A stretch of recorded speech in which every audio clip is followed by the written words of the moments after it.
ఓం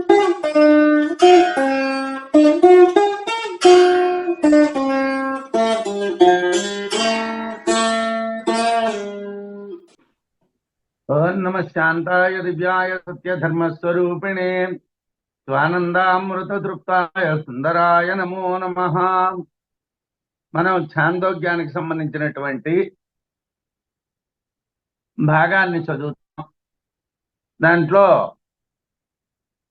మట్టే సత్యము, కుండ అసత్యము అని చెప్పటానికి అనేకమైనటువంటి ఉదాహరణల్ని విద్యారణ్యుల వారు చెప్తున్నారు. మనం 20 శ్లోకాల వరకు క్రితం వారం చూసాం.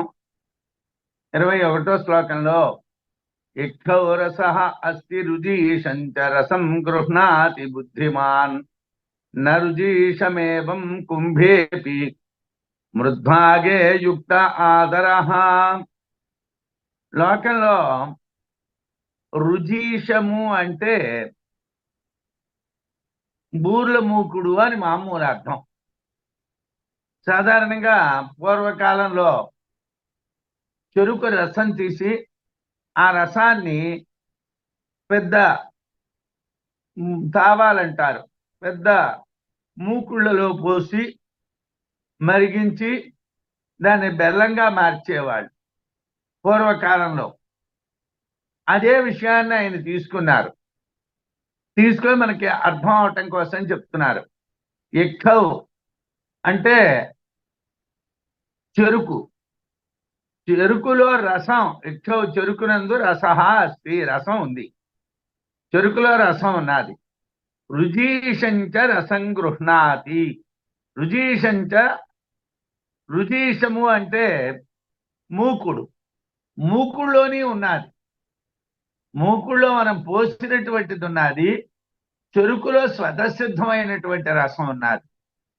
రుజీషము అంటే మూకుడు, మూకుడులోని రసం ఉన్నది, చెరుకులోని రసం ఉన్నది. చెరుకులో దానికే రసం ఉన్నది, మూకుడికి రసం పోసాము, ఆ రసం అంటింది మాత్రమే. రసం గృహ్ణాతి బుద్ధిమాన్, బుద్ధిమంతుడైనటువంటి వాడు రసాన్ని స్వీకరిస్తాడు. నా రుజీషం ఏవం, రుజీషాన్ని అంటే మూకుడిని స్వీకరించడు. మూకుడు అనేటువంటిది ఒక ఉపాధి మాత్రమే. మనం సాధారణంగా ఒడియాలు ఎండబెట్టాలనుకోండి, ఓ దాగర్లో ఎండబెడతారు పూర్వకాలం. ఇప్పుడు కాలం దాగర్లు గట్రా తెలియకపోవచ్చు. పూర్వకాలంలో దాగరలో ఎండబెట్టేవాడు. దానికి ఒక సామెత కూడా ఉన్నది, వరుగుతో దాగర కూడా ఎండాలి అని. వరుగు అంటే మామిడికాయలు ఏవో కోసినటువంటి ముక్కలు, అవి దాగరలో వేసి వాకిట్లో ఎండబెట్టారనుకోండి, యథార్థానికి ఎండవలసింది ఏది? వరుగు. కానీ ఎండేదేది? దాగర కూడాను. దాగర కూడా ఎండుతుంది, వరుగు ఒక్కటే ఎండదు. వరుగుతో దాగర ఎండినట్టుగా అంటారు, ఓ సామెతది. అలాగే ఇక్కడ విద్యారణ్యుల వారు విషయాన్ని తీసుకున్నారు. మూకుళ్ళలో రసం ఉన్నది, మనం పోసాం, ఆ రసం అంటింది. అది ఆ మూకుడికి ఆ రసం యొక్క లక్షణం అంటొచ్చును. కానీ చెరుకులో రసం ఉన్నది. బుద్ధిమంతుడు ఏమిటి తీసుకుంటాడు అంటే రసం గృహ్ణాతి, చెరుకులో ఉన్నటువంటి రసాన్నే స్వీకరిస్తాడు. నా రుజీషమేవం, వాడికి మూకుడు అక్కర్లేదు. కుంభేపి మృద్భాగే యుక్త ఆదరః ఏవం, ఈ విధముగానే కుంభేపి, కుండ యందు కూడా మృద్భాగే, మట్టికి సంబంధించినటువంటి భాగమునందే ఆదరః యుక్తః, ఆదరము తగినటువంటిది. అంటే సాధారణంగా మనం మట్టి ప్రధానమా కుండ ప్రధాన? అసలు కుండ ఏర్పడాలంటే మట్టి ఉండాలి, బెల్లం తయారవ్వాలంటే చెరుకు రసం ఉండాలి, కానీ మూకుడు ఉంటే అవదు కదండి. ఏమంటే మూకుడు ఉన్నదండి అని అంటే అవుతుందా? అవదు కదా. బూర్లు పిండి ఉంటే బూర్లు అవుతాయి, కానీ ఏమంటే నా దగ్గర మూకుడు ఉన్నదండి అని అంటే బూర్లు అవుతాయా చెప్పండి? అంటే ఏమండి మీరు మూకుడులోనే కదా వేర్చుతారు, మూకుడు అవసరమే కదా. మూకుడు కూడా సాధనమే, కాదని అంటం లేదు, కానీ అది స్వతంత్రమైనటువంటిది కాదు. ఇక్కడ చెరుకు రసం ఎలా ప్రధానమైనటువంటిదో మృద్భాగే యుక్త ఆదరః, మట్టి భాగానికే ఆదరం ఉంటుంది. అంటే మట్టిని కాలిస్తే కుండ, ఆ కాల్చే విషయం అయథార్థం, అది అవసరమైనటువంటి విషయం కాదు, అది వస్తువు కాదు, మట్టే పదార్థము, దాన్నే స్వీకరిస్తారు. చెరుకులో రసం ఉంటుంది, మూకుళ్ళో రసం పోస్తారు. రసం అంటటం మనకి అవసరం కాదు, రసమే కావాలి. అలాగే మట్టి కాలిస్తే కుండ, కాల్చటం మనకు అక్కర్లేదు, మన్ను మాత్రమే మనకు కావాలి. అందు గురించి మన్నే సత్యము, కుండ అసత్యము అని చెప్పారు. ఏ ఘటాదిషు మృద్భాగా జ్ఞాతవ్యా ఆదరేణతే సర్వేపి రాశి విజ్ఞానాదేవ జ్ఞాతా భవంతి. ఘటాదిషు కుండ మొదలైనటువంటి వాటి యందు ఏ మృద్భాగా, ఏ మట్టి భాగాలైతే ఉన్నాయో, అంటే మట్టి కణాలైతే ఉన్నాయో, తే అవి ఆదరేణ జ్ఞాతవ్యా, ఆదరంతో తెలియాలి, వాటన్నిటిని మన ఆదరంతో తెలుసుకోవాలి. సర్వేపి అన్ని పదార్థములందు రాశి విజ్ఞానాదేవా, రాశి అంటే వ్యాపించేటటువంటి దాని యొక్క విజ్ఞానము చేతనే జ్ఞాతా భవంతి తెలియబడుతున్నాయి. ఏమండి, పాలల్లో పాల కణాలు వ్యాపించి ఉంటాయి, బంగారంలో బంగారం కణాలు వ్యాపించి ఉంటాయి, మన్నులో మన్ను కణాలు వ్యాపించి ఉంటాయి. రాశి అన్నటువంటి పదం ఎలా ఏర్పడుతుందంటే ఆసు వ్యాప్తవు అనేటువంటి ధాతువు నుండి ఏర్పడుతుంది. వ్యాపించుట, మట్టి కణములే వ్యాపిస్తాయి, కొండ వ్యాపించదు, కొండ ఎక్కడా వ్యాపించదు. ఏమంటే బంగారం గొలుసు చేయించాను, గొలుసు వ్యాపిస్తుందా? వ్యాపించదు. బంగారం వ్యాపిస్తుంది. బంగారం అనేటువంటిదే కణాలతో కూడుకున్నటువంటిది.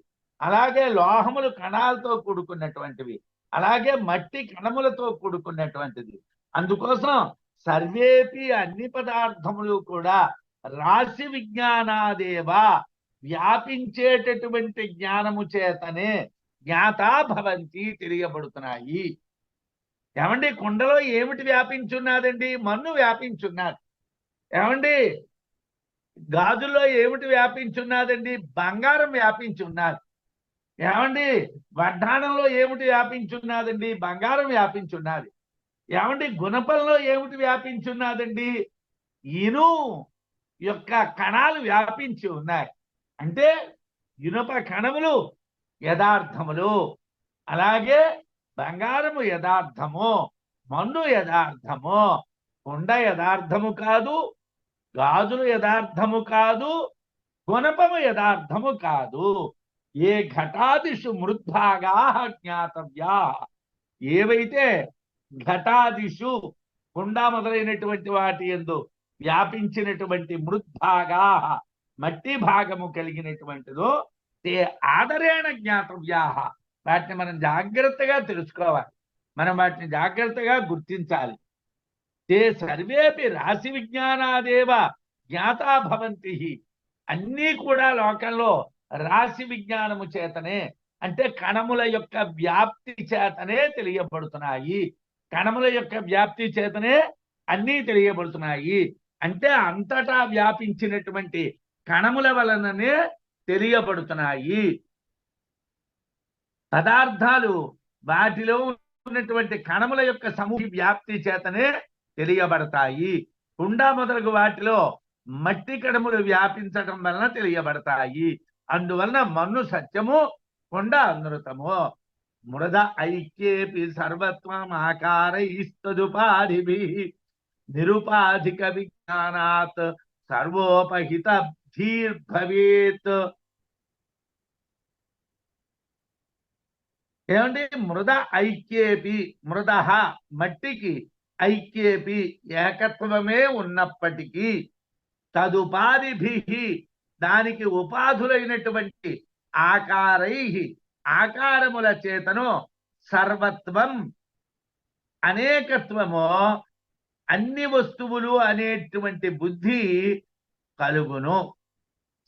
సర్వత్వం ఆకారై తదుపాధిభిః, ఆకారముల చేతను అటు యొక్క ఉపాధుల చేతను అనేకము అనేటువంటి బుద్ధి కలుగుతుంది. అంటే మన్ను ఒక్కటే. కుండ, బాణ, మూకుడు, తెడ్డు మొదలైనటువంటి రూపాల్లో అనేక ఆకారాల్లో అనేక ఉపాధుల్లో ఉండటం కనిపిస్తుంది. నిరుపాధిక విజ్ఞానాత్, ఉపాధి సంబంధం లేనటువంటి జ్ఞానం వలన సర్వోపహిత ధీహి, అన్ని వస్తువులకు సహకరించేటటువంటి గుణము కలిగినటువంటి బుద్ధి, అంటే సహకారి కారణము మన్ను అనేటువంటి బుద్ధి భవేత్ కలుగును. ఏమండి, మన్నే సహకారి కారణం. మన్ను లేకపోతే కొండ లేదు, బాణ లేదు, మూకుడు లేదు, చెడ్డు లేదు. అయితే మన్ను అనేటువంటిది అనేక రూపాల్లో కనిపిస్తున్నది కదండి. మన్ను అనేక రూపాల్లో కనిపించినప్పటికీ కూడా మన్ను ఒక్కటి ఉంటేనే ఇన్ని రూపాలు, మన్ను లేకపోతే ఏ రూపము లేదు. అది సహకరించేటువంటి బుద్ధి కలిగినటువంటిది, సహకారి కారణం మన్ను అనేటువంటి బుద్ధి భవేత్ కలుగును. మన్ను ఉపాధులలో చేరితే అనేకంగా, ఉపాధి రహితం అయితే ఒక్కటిగా ఉంటుంది, సహకారి కారణంగా తెలియబడుతుంది. మన్ను ఒక్కటే, కానీ ఉపాధుల్లో ఉన్నప్పుడు ఆకారాల్లో అనేక రకాలుగా కనిపిస్తుంది. ఇదంతా మనకి ఎందుకు చెప్తున్నానండి అని అంటే, బ్రహ్మం ఒక్కటే. బ్రహ్మము యొక్క సహకారి కారణం వలన జగత్తులో అనేకమైనటువంటి రూపాలు, పశుపక్షాదులైనటువంటి రూపాలు, మనుష్యులు, ఉద్భిజములు, అండజములు, శ్వేతజములు, జరాయుజములు, అనేక రకాలైనటువంటివన్నీ కలుగుతున్నాయి. ఏంటంటే ఇన్ని ఉపాధులు, ఇన్ని ఆకారములు కలగడానికి కారణం ఏమిటండి అని అంటే బ్రహ్మము అని మనకి చెప్పాలి. అది చెప్పటం కోసం ముందు మనకేమిటి చెప్తున్నారంటే, మనకి తెలిసినటువంటి మన్ను కుండ, మన్ను కుండ, మన్ను కుండ చెప్తున్నారు. మనకి తెలుసు మన్ను మన్నుతో కొండ అవుతుంది అని. ఎందుకంటే మమ్మల్ని ఎంతసేపు మీరు విసిగిస్తారు, అదేదో చెప్పదలుచుకున్న రెండు ముక్కలు చెప్పే వచ్చును కదా అంటే, నాయన మన్ను ప్రధానం, కుండ కాదు, బ్రహ్మము ప్రధానము, జగత్తు కాదు అని రేపు తెలియటం కోసం. మనకి జ్ఞానం కలిగేటప్పుడు ఏమిటి తెలియాలండి అని అంటే, బ్రహ్మము ప్రధానము, జగత్తు కాదు అని మనకి తెలియాలి. అనేక రూపాల్లో అనేక ఉపాధులతో ఉన్నప్పటికీ కూడా జగత్తు ప్రధానము కాదు, బ్రహ్మమే ప్రధానము అని తెలియటానికి విషయాన్ని చెప్తున్నారు. కటకాదు సత్యభాగా బుద్ధా క్షేమాధియా తథా కుఠారాదౌ సర్వభాగా బుద్ధ్యంతే లోహ బుద్ధితః. చాందోగ్యంలో మృతికేత్యవ సత్యం అని చెప్పినట్టుగా బంగారము సత్యము, కటకములు అసత్యములు, అలాగే లోహము సత్యము, దానివల్ల తయారైనటువంటి కత్తి మొదలైనటువంటి అసత్యములు అని చెప్పారు. ఆయన చాందోగ్యంలో ఆరుని తన కొడుక్కి చెప్తూ ఉన్నటువంటి విజ్ఞానంలో ముందు మనకి తెలిసినటువంటి విషయాల ద్వారా ఆయన వెళ్తున్నారు. సాధారణంగా బ్రహ్మజ్ఞానం అనేటువంటిది కష్టం అంటాం. ఎందుకు కష్టం అండి అని అంటే, బ్రహ్మం బ్రహ్మం బ్రహ్మం అండవే కానీ తెలియదు కాబట్టి. తెలియనటువంటి విషయాన్ని ఎలా తెలుసుకోవాలి? తెలిసిన దాని నుంచి తెలుసుకోవాలి. ఏదో తెలిసినటువంటి దాని నుంచి తెలియనటువంటి దాంట్లో, లెక్కల్లో సాధారణంగా తెలియనటువంటి దాన్ని ఎక్స్ అనో లేకపోతే వై అనో జెడ్ అనో పేరు పెట్టి ఆఖరికి ఎక్స్ ఈజ్ ఈక్వల్ టు అని నిరూపణ చేసినటువంటి విధంగా తెలిసినటువంటి విషయాన్ని పట్టుకొని తెలియనటువంటి విషయాన్ని మనకి చెప్పాలి. అందుకోసం మళ్ళీ మరో ఉదాహరణ చెప్తున్నారు. కటకాదౌ, బంగారు ఆభరణమైనటువంటి గాజులు మొదలైనటువంటి వాటిలో సత్యభాగా, యథార్థమైనటువంటి పదార్థము, క్షేమధియా అంటే బంగారం అనేటువంటి బుద్ధితోనే బుద్ధాహ తెలియబడుతున్నది. ఏమండి, గాజులండి అని అంటే ఇనప గాజులు, మట్టి గాజులు, లేకపోతే ప్లాస్టిక్ గాజులు, ఇవాళ నానా రకాల గాజులు ఉన్నాయి. కానీ గాజులు అంటే బంగారం గాజులు అన్నాం అనుకోండి, దాంట్లో ప్రధానమైనటువంటి పదార్థం ఏమిటి? బంగారము. అలాగే అంటే సత్యభాగము, యథార్థమైనటువంటి భాగం ఏమిటండి? హేమ ధియా, బంగారం అనేటువంటి బుద్ధితో బుద్ధాహ తెలియబడుతున్నది. బంగారము అనేటువంటి తెలియబడుతున్నాడు. తథా ఆ విధంగానే కుఠారాదౌ కత్తి గొడ్డలి మొదలైనటువంటి వస్తువులందు సర్వభాగా అన్ని ద్రవ్య భాగములు కూడా లోహబుద్ధిత ఇనుము అనేటువంటి లోహబుద్ధితోనే బుద్ధ్యంతే తెలియబడుతున్నాయి. అంటే లోకంలో గాజులు అంటే బంగారంతో, కత్తి అంటే లోహంతో అని తెలుస్తున్నది కదండి. కత్తి దేంతో చేస్తారా? ఇనుము కత్తి. ఏమంటే బంగారం కత్తులు ఉండవా అంటే సామెతల్లో ఉంటాయి. ఇంటికి ఇనపకత్తి, పొరుగింటికి బంగారం కత్తి అంటూ ఉంటారు అప్పుడప్పుడు. తెలుగులో సామెత ఉన్నది. అంటే వాడు ఎందుకు మన వాళ్ళకి పనికిరాడు, ఊరందరికీ కూడా ఆయన చాలా మహానుభావుడండి, చాలా గొప్పవాడండి, అంతటి వాడండి, ఇంతటి వాడండి అని చెప్పుకుంటారు. ఇంట్లో వాళ్ళకి మాత్రం అన్నోదకాలకం ఉండదు. అప్పుడు ఏమిటంటారంటే ఇంటికి ఇనపకెత్తి, పొరుగింటికి బంగారం కత్తి అంటారు. అలాగా ఆ కత్తులు కాదు. సాధారణంగా కత్తి, గొడ్డలి ఇవన్నీ దేంతో తయారు చేస్తారు? లోహంతో, ఇనుముతో తయారు చేస్తారు. కాబట్టి ఇనుము ప్రధానము, కత్తి గొడ్డలి అప్రధానము. అలాగే బంగారము ప్రధానము, గాజులు అప్రధానము. యథా సౌమ్య ఏకేన లోహమనినా లోహమయం విజ్ఞాతం స్యాత్ బాచారంభణం వికారో నామధేయం. అదేవిధంగా కార్ష్ణాయస్ సంవిజ్ఞాతం కృష్ణాయసమిత్యేవ సత్యం. మంత్రాలు బంగారము ఇనుముతో చేయబడినటువంటి వస్తువులు అనృతాలని, బంగారము ఇనుమే సత్యములని చెప్తాయి. అంటే ఛాందోగ్యంలో ఇందుకు సంబంధించిన మంత్రాలు ఉన్నాయి. ఛాందోగ్యంలో ఉన్నటువంటి మంత్రాల యొక్క తాత్పర్యాన్ని, వాటి యొక్క ప్రధానమైనటువంటి అర్థాన్ని విద్యారణ్యుల వారు మనకి శ్లోకాల రూపంలో చెప్తున్నారు. లోహమనినా లోహమయం విజ్ఞాతం. లోహం చేత లోహముతో తయారైనటువంటి వస్తువులు తెలుస్తాయి. అలాగే ఇనుము చేత ఇనుము యొక్క వికారములైనటువంటి కత్తి, గొడ్డలి మొదలైనటువంటివి తెలుస్తాయి. కాబట్టి ఇనుముతో చేయబడినటువంటి వస్తువులు అనృతాలు, బంగారము ఇనుమే సత్యాలు. లోకంలో బంగారంతో చేయబడినటువంటి గాజులు అసత్యము, బంగారము సత్యము. అలాగే ఇనుముతో చేయబడినటువంటి గొడ్డలి అసత్యము, ఇనుము సత్యము. మట్టి వలననే కారణమైనటువంటి లోహములే సత్యములు. మట్టి ఎలాగైతే మనం చెప్పామో అలాగే కారణాలైనటువంటి బంగారము, ఇనుము సత్యములు. కార్యములైనటువంటి వస్తువులు అనృతాలు అని తెలియాలి అని చెప్పారు. యద్యత్ కార్యం తస్య ధీః సోపాదాన బుద్ధితః ఇతి వ్యాప్తిం వివిక్షిత్వాద్ దృష్టాంతా బహవః శ్రుతాః. యద్యత్ కార్యం, ఏ ఏ కార్యములు ఉన్నాయో తస్య ధీః, ఆ కార్యములు తెలియబడుట ఎలా అంటే సోపాదాన బుద్ధితః, ఉపాదాన కారణము తెలియుట వలననే కార్యాలు తెలుస్తాయి. ఏమండి, మట్టి ఉపాదాన కారణము, నిమిత్త కారణము కుమ్మరి. కుమ్మరి వాడున్నాడు, కొండ కావాలి, తయారవ్వదు. కంసాలి వాడు ఉన్నాడు, గాజులు కావాలి, తయారవ్వు. కంసాలి ఉన్నా ఉపాదాన కారణమైనటువంటి బంగారం ఉంటేనే గాజులు తయారవుతాయి. అలాగే కుమ్మరివాడు ఉన్నప్పటికీ కూడా ఉపాదాన కారణమైనటువంటి మన్ను ఉంటేనే కొండ తయారవుతుంది.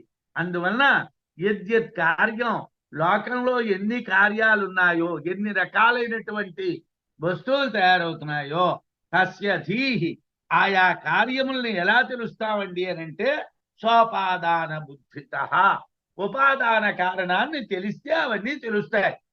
ఉపాదాన కారణం మన్ను తెలిస్తే మట్టి వికారాలు తెలుస్తాయి, బంగారం తెలిస్తే బంగారం వికారాలు తెలుస్తాయి, ఇనుము తెలిస్తే ఇనుము వికారాలు తెలుస్తాయి, బ్రహ్మము తెలిస్తే జగత్తు తెలుస్తుంది. ఇది వ్యాప్తిం అనే వ్యాపించే గుణమును వివక్షిత్వా దర్శించి, అంటే సహకారి కారణ దర్శనము చేతనం, సహకారి కారణం ఏది అనేటువంటిది గుర్తించడము చేతనం బహవః అనేకములైనటువంటి దృష్టాంతా ఉదాహరణలు శృతాః వినబడుతున్నవి. లోకంలో అనేక ఉదాహరణలు ఉన్నాయండి, 1, 2 కావు. ఉపాదాన కారణాలు, వాటికి కార్యములు. కారణము మట్టి, కార్యము కుండ. కారణము బంగారము, కార్యము గాజులు. కారణము ఇనుము, కార్యము గొడ్డలి. ఇలాగా అనేకమైనటువంటి ఉదాహరణలు ఉన్నాయండి లోకంలోని. అయ్యా, కారణాన్ని తెలియటం వలన కార్యాలు అనేకంగా దర్శించబడుతున్నాయి. ఒక కారణాన్ని తెలిస్తే అనేక కార్యాలని తెలియొచ్చును అని చెప్పారు. సర్వే జగదుపాదానే శృతే శృతి భవేత్ శృతం మతే జ్ఞాతే మతం జ్ఞాతం ఇత్యతౌకికత కుతః. సర్వే జగదుపాదానే శృతే సతి భవేత్ శృతం మతే జ్ఞాతే మతం జ్ఞాతం ఇత్యలౌకికత కుతః. సర్వే జగత్ ఉపాదానే, సమస్త జగత్తు యొక్క ఉపాదాన కారణము శృతే సతి వినబడగానే, శృతం భవేత్ అంతా వినబడినటువంటిది అవుతుంది. మతే సతి ఆలోచించబడినప్పుడు, మతం భవేత్ అంతా ఆలోచించబడినటువంటిది అవుతుంది. జ్ఞాతే సతి తెలియబడినప్పుడు, జ్ఞాతం అంతా తెలియబడినటువంటిది అవుతుంది. ఇది అలౌకికత అనే వేదాంత సిద్ధాంతము కుతః ఎందుకు? ఏమండి, సర్వే జగదుపాదానే, సమస్తమైనటువంటి జగత్తునకు కూడా ఉపాదాన కారణము శృతే సతి వింటే. దీనికి ఉపాదాన కారణం ఏమిటండి? బ్రహ్మము. నిమిత్త కారణం ఏమిటండి? బ్రహ్మము. నిమిత్త ఉపాదాన కారణము ఒక్కటే, బ్రహ్మమే. కాబట్టి అది శృతే సతి వింటే శృతం భవేత్ అంతా విన్నట్టుగా అయిపోతుంది. అంటే జగత్తులో అన్ని పదార్థములు తెలిసిపోతాయి ఒక్క బ్రహ్మం తెలిస్తే. మతే అంటే ఒక్క బ్రహ్మమును ఆలోచించగలిగితే, మతం భవేత్ అన్నీ ఆలోచించడం అయిపోతుంది. ఒక్క బ్రహ్మమును జ్ఞాతే సతి తెలిసినట్టుగైతే సమస్త జ్ఞాతం అంతా తెలిసిపోతుంది. అంటే ఒక్క బ్రహ్మము తెలిసినట్టుగైతే, ఉపాదాన కారణమైన బ్రహ్మము తెలిసినట్టుగైతే, బ్రహ్మాన్ని వింటే అన్నీ విన్నట్టుగే, బ్రహ్మాన్ని ఆలోచిస్తే అన్నింటినీ ఆలోచించినట్టుగే, బ్రహ్మాన్ని తెలిస్తే అన్నింటినీ తెలిసినట్టుగే ఒక్క బ్రహ్మము. కుతః ఎందువల్లండి? అలా ఎందువల్ల? అలాగని మీరు ఎందుకు చెప్తున్నారు? ఈ చలౌకికత అనేటువంటి వేదాంత సిద్ధాంతము కుతః ఎందుకు?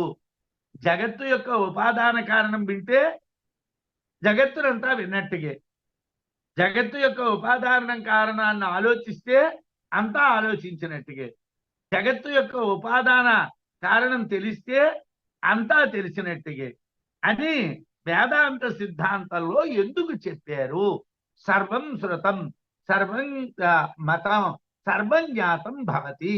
కుతః ఎందుకు? ఎందుకండి అలా విన్నా అన్నీ వినేసినట్టుగే, అన్నీ ఆలోచించేసినట్టుగే, అన్నీ తెలిసేసినట్టుగే అని ఎందుకు చెప్పారండి? ఏన అశ్రుతం శృతం భవతి, అమతం మతం, అవిజ్ఞాతం విజ్ఞాతమితి అని దేని చేత వినబడనటువంటిది వినబడినట్టు, మననము చేయబడనటువంటిది మననము చేయబడినట్టు, తెలియనటువంటిది తెలిసినట్టు అవుతుందో అది ఏమిటి అని ప్రశ్న. ప్రశ్న ఏమిటి? ఏన అశ్రుతగుం శృతం, ఏది వినబడలేదు, ఇంతకు ముందు మనం వినబడలేదు, ఇప్పుడు విన్నాం, అప్పుడు అన్నీ విన్నట్టుగా అయిపోతుంది. అమతం, ఇప్పటి వరకు మనం ఆలోచించలేదు, ఇప్పుడు ఆలోచించాం, అన్నీ తెలిసిపోతున్నాయి, అన్నీ ఆలోచించినట్టుగా అయిపోతున్నాయి. అవిజ్ఞాతం, మనకి తెలియదు, అన్నీ తెలిసినట్టుగా అయిపోతున్నాయి. ఏది అది అని ప్రశ్న వేస్తే, సౌమ్య ఏకేన మృత్పిండేన సర్వం మృన్మయం విజ్ఞాతం స్యాత్ వాచారంభణం వికారో నామధేయం మృత్తికేత్యేవ సత్యం అనే ఉపనిషద్వాక్యంలో, ఓ సౌమ్య, ఏకేన మృత్పిండేన జ్ఞాతేన అంటే ఒక్క మట్టి ముద్దని తెలిసినట్టుగైతే, సర్వం మృన్మయం విజ్ఞాతం భవతి. ఆ మట్టితో తయారైనటువంటి అన్నీ మనకి తెలిసినట్టుగా అవుతాయి కదా. వాచారంభణం వికారో నామధేయం. వికారం యొక్క పేరు మాత్రమే వాక్కులతో ప్రారంభం అవుతున్నది. మృత్తికేత్యేవ సత్యం, మట్టి మాత్రమే యథార్థమైనటువంటిది అనేటువంటి ఉపనిషద్వాక్యంలో అన్ని మృన్మయ వస్తువులకు మట్టి ఉపాదాన కారణం. మట్టి తెలిస్తే అన్నీ తెలిసినట్టే. ఆయా కార్యాలు నామమాత్రములు మాత్రమే, అవి వికారములు పేర్లు.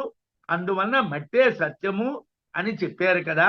అదే విధంగా జగత్తు యొక్క ఉపాదాన కారణం తెలిస్తే జగత్తంతా తెలిసినట్లే అని చెప్పారు.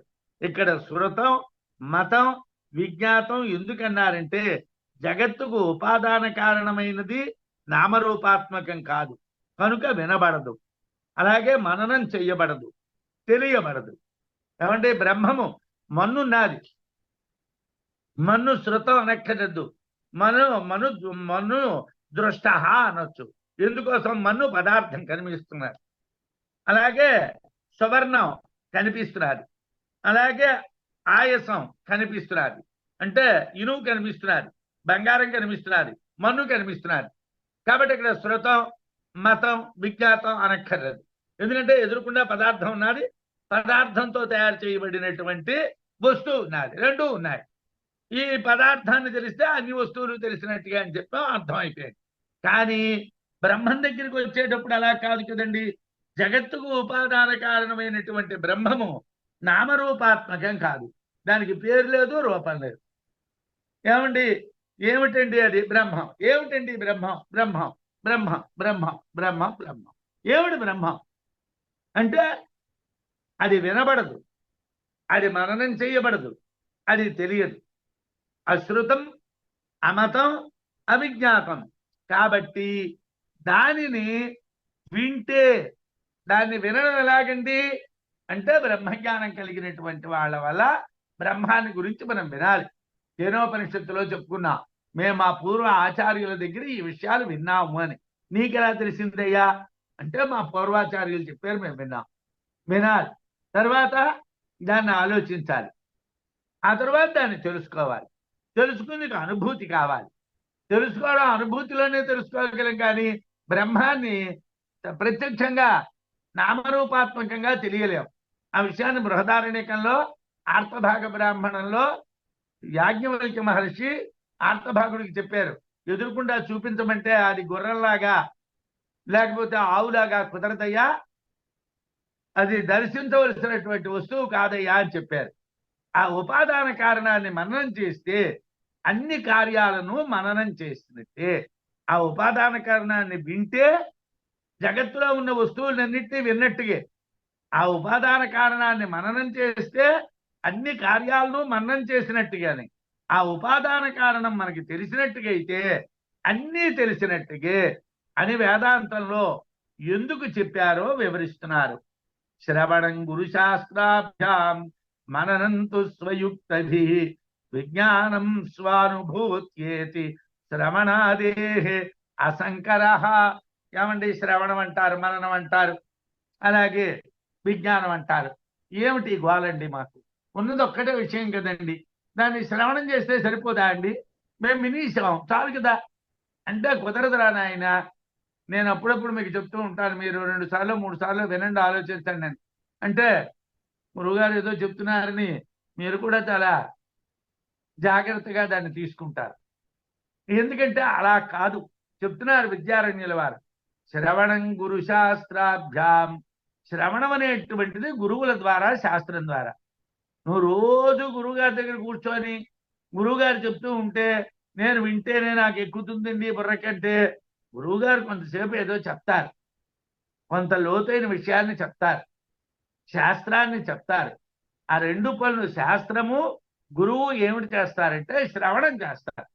మనం శాస్త్రాన్ని చదవాలి, గురువుని ద్వారాను తెలుసుకోవాలి. గురు శాస్త్రాభ్యాం అంటే ఇప్పుడు సాధారణంగా గురువు అవసరం లేదు. అసలు ఇప్పుడు ప్రస్తుతం ఎలా ఉన్నదంటే వ్యవస్థ, నాకు తెలిసిపోయిందండి. ఏమిటి తెలిసిందండి? ఏదో తెలిసిపోయింది అన్నటువంటి భావనలోకి మనం వచ్చేస్తున్నాం. శ్రవణం గురు శాస్త్రాభ్యాం. శ్రవణం అనేటువంటిది గురువుల ద్వారా శాస్త్రము ద్వారా చెయ్యాలి. మననంతో స్వయుక్తిభి. మననం అనేటటువంటిది తన బుద్ధి విశేషం చేత చెయ్యాలి. అంటే గురువు గారు చెప్పినటువంటి పాఠాన్ని అలా పట్టుకో ఆలోచించి ఆలోచించి ఆలోచించి ఆలోచించి దాంట్లోంచి నిగ్గు తేల్చుకోవాలి. ఏమంటే ఏముంటుందండి ఆలోచించడానికి? మనం శంకర భగవత్పాదుల వారి వ్యాఖ్యానం చదివాం. ఆ వ్యాఖ్యానంలో చెప్పిన విషయాలే కదండి.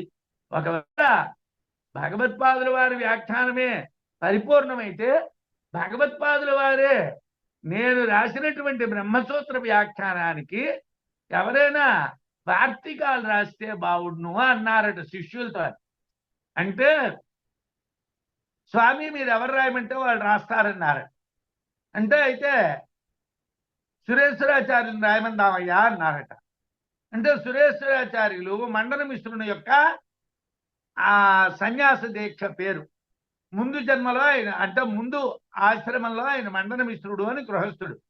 పాపం శంకరాచార్యుల వారి వెనకాతలు ఉన్నటువంటి వాళ్ళకు ఒక చిన్న అభిమానం ఉన్నది. స్వయం అంటే డైరెక్ట్ గా బ్రహ్మచర్యం నుంచే సన్యాసంలోకి వచ్చిన వాళ్ళం మేము. మండన మిశ్రుడు గృహస్థాశ్రమం నుంచి వచ్చినటువంటి వాడు కాబట్టి వాడికి పెద్దగా ఏమీ రాదు, తెలియదు. వాడు గృహస్థ ధర్మాలు ఏదో కర్మకాండ బాగా తెలిసినటువంటి వాడు తప్పిస్తే బ్రహ్మకాండ పుట్టిన దగ్గర నుంచి మేమే ఆపోసరం పడుతున్నాం కాబట్టి మాకే బాగా తెలుసును అన్నటువంటి భావం కలవాలి. అందువల్ల శిష్యులు అన్నారట, మండన మిశ్రుడు బ్రహ్మకాండ గురించి చెప్పడం కన్నా ఆయన గృహస్థాశ్రమం నుంచి వచ్చారు కాబట్టి ఆయన పూర్వమీమాంసావాది కాబట్టి ఆయన కన్నా ఇంకెవరైనా అయితే బాగుంటుంది గురువుగారు అన్నారట. అంటే గురువుగారు ఎవరు రాస్తే బాగుంటుంది? హస్తామలకుడు ఎప్పుడూ కూడా ధ్యానంలోనే ఉంటాడు, వాడు రాయుడు, తోటకాచార్యుడు రాయుడు, మరి ఎవరు రాస్తారు అన్నారట. పద్మపాదాచార్యులు వారు రాస్తారండి అన్నారట. అయితే పద్మపాదాచార్యుల వారిని రాయమందా అన్నారట.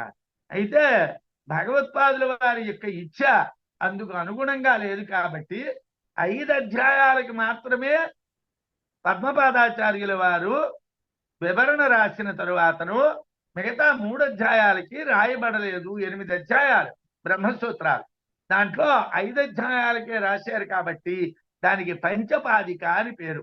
5 అధ్యాయాలకి మాత్రమే వ్యాఖ్యానం ఉంటుంది. మిగతా 3 అధ్యాయాలకి పద్మపాదాచార్యుల వారి వ్యాఖ్యానం ఉండదు. ఎందుకండి వివరణ ఉండదండి అని అంటే అది శంకరులు ఇచ్చకి వ్యతిరేకం కాబట్టి అంటారు. కానీ సురేశ్వరాచార్యుల వారి యందు వారికి పరిపూర్ణమైనటువంటి కటాక్షం ఉన్నది కాబట్టి వారు నైష్కర్మ్య సిద్ధి అన్నటువంటి గ్రంథం మాత్రం లోకోత్తరమైనటువంటి గ్రంథాన్ని సురేశ్వరాచార్యుల వారు ఆవిష్కరిస్తే దాన్ని శంకరుల వారు అనుగ్రహించారట. ఆ నైష్కర్మ్య సిద్ధి అనేటువంటిది వేదాంతంలో చాలా ప్రసిద్ధమైనటువంటి గ్రంథం. ఎందుకండి ఈ విషయాలు మీరు మాకు చెప్తున్నారు అని అంటారు. అంటే మననంతో స్వయుక్తిభి, మనం మననం చేస్తే మన యుక్తుల చేత మన బుద్ధి విశేషం చేత మనం మననం చేస్తే కొత్త కొత్త విషయాలు బయటకు వస్తాయి. మననం అంటే ఏదో మళ్ళీ అర్థం చెప్పండి మళ్ళీ అర్థం, అది శ్రవణమే అవుతుంది. ఎన్నిసార్లు గురువు గారు చెప్తూ ఉంటే మనం వింటే అది శ్రవణమే అవుతుంది. ఎన్నిసార్లు మనం పుస్తకంలో ఉన్న చదివితే అది శ్రవణమే అవుతుంది. దాన్ని శ్రవణమే అంటాం, దాన్ని మననం అనం. మననం అంటే ఏమిటి? బుద్ధి విశేషం చేత చెయ్యబడేటువంటిది. మననంతో స్వయుక్తిభి విజ్ఞానం స్వానుభూత్యేతి. విజ్ఞానం అంటే ఏమిటండి? ఏమండి శ్రవణం అన్నారు, మన్నం అన్నారు, మూడోది విజ్ఞానం అన్నారు. విజ్ఞానం అంటే ఏమిటండి? స్వానుభూతి, అనుభూతి పొందాలి. అంటే సాధారణంగా వేదాంతాన్ని చెప్పేటువంటి వాళ్ళకి అనుభూతి లేనటువంటి వాళ్ళు వేదాంతాన్ని మాట్లాడుతూ ఉంటారు. అలా పుస్తక రూపంలో ఉన్నటువంటి విషయాలను మాట్లాడితే దాన్ని విజ్ఞానం లేనటువంటి వాడు అంటారు. విజ్ఞానం ఉంటే కొత్త కొత్త విషయాలు తెలుస్తాయి. వాచస్పతి మిశ్రులు చాలా విషయాలు చెప్పారు.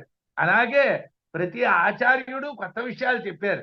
అవన్నీ ఎలా చెప్పారండి అంటే వాళ్ళు స్వయుక్తులతో మననం చేయటం చేతను, 2 వాళ్ళు అనుభూతిని పొందడం చేతను. అనుభూతి అనేటువంటిది విజ్ఞానం స్వానుభూత్యేతి, అనుభూతిని పొందాలి. బ్రహ్మజ్ఞానాన్ని అనుభూతి పొందాలంటే 24 గంటలు లోకల్లో నా పేరు వచ్చిందా లేదా, నా ఫోటో వచ్చిందా లేదా, నేను అందరికీ కనిపించానా? నన్ను అందరూ పొగిడేరా? రామ సుబ్బారావు గారు మహాపండితుడు అన్నారా? మహోపాధ్యాయ అన్నారా?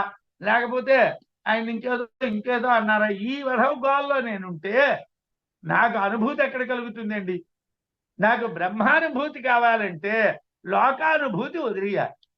లోకానుభూతి కావాలంటే బ్రహ్మానుభూతి వదిలియాలి. బ్రహ్మానుభూతి లేనటువంటి వాడు బ్రహ్మజ్ఞానాన్ని ఎవడు పొందుతాడు? విజ్ఞానం స్వానుభూతి. విజ్ఞానం అనేటువంటిది స్వానుభవం. అందుకే దీనికి అనుభూతి ప్రకాశం అని పేరు పెట్టారు. అంటే ఈ పుస్తకం చదివేసరికల్లా మనకు ఉపనిషత్తులు ఎంతో అనుభూతి కలగాలి. అనుభూతి అనేటువంటిది విజ్ఞానం. శ్రవణం గురుశాస్త్రాభ్యాం మననంతు స్వయుక్తిభి విజ్ఞానం స్వానుభూత్యేతి శ్రవణాదేహ అసంకర. అంటే శ్రవణము మననము విజ్ఞానము సంకరము కాదు, ఒకదాంతో ఒకటి కలిసిపోవటం లేదు. దేనికదే వేరు. గురువు ద్వారా శాస్త్రం ద్వారా తెలుసుకునేటువంటి దాన్ని శ్రవణం అంటారు. తన యొక్క యుక్తుల చేతనం తాను బాగుగా మననం ఆలోచించడం చేతనం పొందినటువంటి దాన్ని మననం అంటారు. తన యొక్క అనుభూతిని విజ్ఞానం అంటారు. కాబట్టి గురువు ద్వారా శాస్త్రం ద్వారా శ్రవణం చేయాలి, తన బుద్ధితోనే మననం చేయాలి, తన అనుభూతి ద్వారానే విజ్ఞానాన్ని పొందాలి. ఒకదాంతో ఒకదానికి సాంకర్యం సంబంధం ఏమీ లేదు అని చెప్పారు. శ్వేతకేతు సర్వబోధమేకబోధేన విశ్వసన్ ప్రత్యంగుఖో అభవత్ తస్మై సర్వోపాదానమీరితం. ఇది ఎవరికి చెప్తున్నారు? ఎవరు చెప్తున్నారు? ఆరుణి అనేటువంటి వాడు తన కొడుకు అయినటువంటి శ్వేతకేతువుకి చెప్తున్నాడు. ఆ శ్వేతకేతువుకి చిన్న అహంకారం ఉన్నది. నేను బాగా చదువుకున్న వాడిని. ఇది అందరికీ ఈ లోకంలో సాధారణంగా ప్రారంభ దశలో అందరికీ ఉంటుందండి. ఏవో 2, 3, 4 పుస్తకాలు చదువుకునేసరికల్లా నేను పండితుడిని, నాకు చాలా తెలుసు, నేను అలా చదువుకున్నాను, ఇల్లు చదువుకున్నాను అని అనుకుంటూ ఉంటాం. అది మామూలే, అది ఉండదని నేను అన్నాం. శ్వేతకేతువు కూడా అది ఉంది. పాపం వాళ్ళ నాన్నగారు చెప్పారు, రే నాయనా అది కాదురా, అలాంటి జడ్డు అడకరా, నిన్ను నువ్వు పాడు చేసుకోకురా అని ఆయన వారికి జ్ఞానాన్ని ఉపదేశం చేస్తున్నారు. శ్వేతకేతుడు ఏకబోధేన ఒక బోధముతో ఉపదేశముతో సర్వబోధం అంతా తెలుగును అని విశ్వసన్ నమ్మి ప్రత్యంగుఖ అంతర్దృష్టి కలవాడు అభవత్ అయ్యను. ఇప్పుడు మనం ఏమిటవ్వాలండి? అంతర్దృష్టి పొందాలి. మనం బాహ్య దృష్టితో ఆలోచిస్తే ఏది కుదరదు సార్. దయచేసి అందరము కూడా అంతర్దృష్టి వైపు వెళ్ళాలి. అంటే నేను నా లోపల ఆలోచించాలి, మీరు మీ లోపల ఆలోచించాలి. అందుకే తప్పించి నేను మీ గురించి మీరు నా గురించి ఆలోచిస్తే పనులు అవ్వు. అంతర్దృష్టి కలిగి ఉండాలి. శ్వేతకేతువు ఏకబోధేన ఒక బోధముతో ఒక ఉపదేశముతో సర్వబోధం అంతా తెలుస్తుంది అని విశ్వసన్ నమ్మి ప్రత్యంగుఖ అభవత్ అంటే అంతర్దృష్టి కలిగినటువంటి వాడు అయ్యేడు. తస్మై అతని కొరకు సర్వోపాదానం గీరితం. అతడి కొరకు ఏమిటి చెప్పారండి? సర్వమునకు ఉపాదానమైనటువంటిది, జగత్తు అంతటికీ ఉపాదానమైనటువంటి కారణము చెప్పబడెను.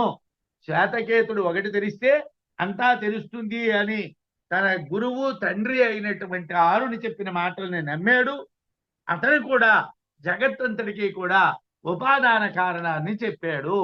ఇదం జగత్ నామరూపయుక్తం అద్య సదీక్ష్యతే సృష్టే పురా సదేవాశ్రీద్ నామరూప వివర్జితం.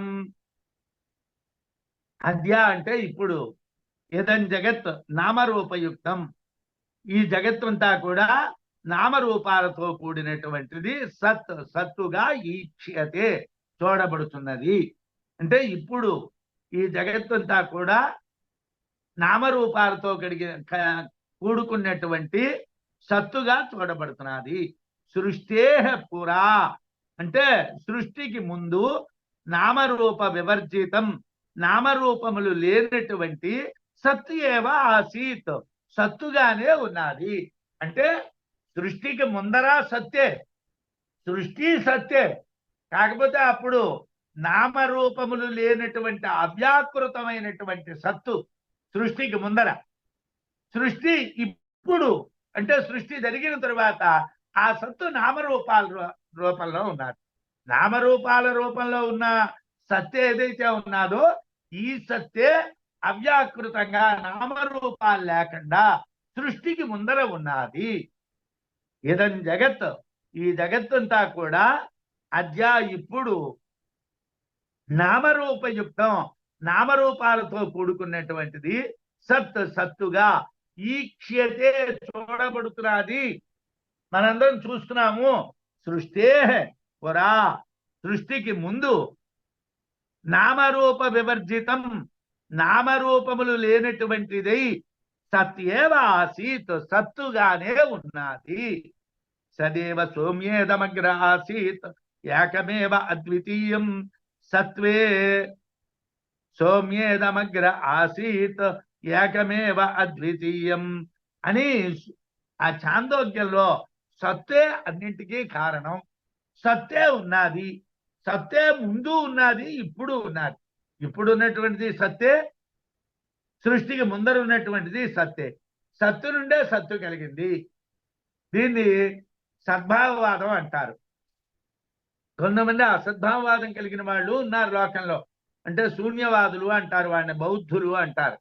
ఆ బౌద్ధులు జగత్తుకి ముందర ఏమీ లేదు అంటారు. శూన్యము నుండి జగత్తు కలిగింది అంటారు. వాళ్ళని శూన్యవాదులు అంటారు. ఆ విషయాలు మనకి క్రమంగా వస్తాయి. వాటిని మనం ఖండించుకోవటం ఎలా భగవత్పాదులు వారు ఖండించారో ఆ విషయాలు చెప్పుకుంటాం. సత్ అంటే ఈ జగత్తు నామరూప యుక్తమైనటువంటిది సత్ అయితే, సృష్టికి ముందు ఎలాగ సత్తు ఏమంటే సృష్టికి ముందు సత్య అయితే ఇప్పుడు సత్య అయితే ఎలాగండి? ఇది అది ఒకటే అయితే అగ్రే అని ముందు అని చెప్పడం ఎందుకండి? ఏమండి మీరు రెండు ఒకటే అనుకోండి. సదేవ ఆసీత్ అంటే సరిపోతుంది కదా. అగ్ర ఆసీత్ అని ఎందుకు అనాలండి? అగ్రే అన్నటువంటి పదం ఎందుకు వాడడం అండి? అంటే యథార్థంగా ముందు సత్తే ఉన్నది, ఇప్పుడు సత్తే ఉన్నది. రెండు సత్తే అయినప్పుడు సత్య ఆసీత్ అంటే సరిపోయింది కదండి. సత్తే ఉన్నది అంటే చాలు కదా. సదేవ అగ్ర ఆసీత్ అని ఎందుకండి? అగ్ర అన్నటువంటి పదాన్ని వాడడం ఎందుకు అని చెప్పడం ఎందుకు? సదేవ ఇదం అగ్ర అను చోట ఇదం అనేటువంటి శబ్దం నామరూప విశేషణములు కల జగత్తు చెప్పడానికి. ఇక్కడ ఇదం అన్నాం కదండి. ఈ ఇదం అన్నటువంటిది ఎందుకు వాడేవయ్యా అనంటే నామరూపములతో కూడుకున్నటువంటి జగత్తుని చెప్పటానికి మాత్రమే ఇదం అన్నటువంటి పదాన్ని వాడాము. అగ్రే అన్నప్పుడు కేవలము సశబ్దము అంటే బుద్ధి మాత్రం చేత తెలియబడుతుంది అని అర్థం. అంటే అగ్రే అంటే ముందు, సృష్టికి ముందర ఉన్నటువంటి సత్తు ఏమిటండి? ఇప్పుడున్నటువంటి సత్తు నీకు కనిపిస్తున్నారు. సత్తు శర్మ గారు, సత్తు రామసుబ్బారావు గారు, సత్తు ఏదో ప్రకాష్ గారు, రవి ప్రకాష్ గారు అన్నాం అనుకోండి. వీళ్ళందరూ సత్తు. సత్తు అంటే కనిపిస్తున్నారు, నామం కనిపిస్తున్నారు, రూపం కనిపిస్తున్నారు. ముందు అగ్రే అన్నప్పుడు సత్తు ఏమిటండి అంటే బుద్ధి మాత్రం చేత తెలియబడేటువంటిది అని అర్థము. ప్రాగుత్పత్తేస్తు అగ్రే కేవల సశబ్ద బుద్ధి మాత్ర గమ్యం అని భగవత్పాదుల వారి వ్యాఖ్యానం. సృష్టికి ముందర సత్తు అన్నారు కదండి. ఆ ముందర అన్నటువంటి అగ్రే అన్న పదం ఎందుకండి అంటే కేవల సశబ్ద బుద్ధి మాత్ర గమ్యం. ఆ కేవలమైనటువంటి సత్తు అనేటువంటి శబ్దము బుద్ధి మాత్రము చేతనే తెలియబడుతుంది. దాన్ని నువ్వు ఇంకో రకంగా తెలుసుకునే వీలు కాదు. ఏమంటే బ్రహ్మ అనుభూతితోనే తెలుస్తుంది.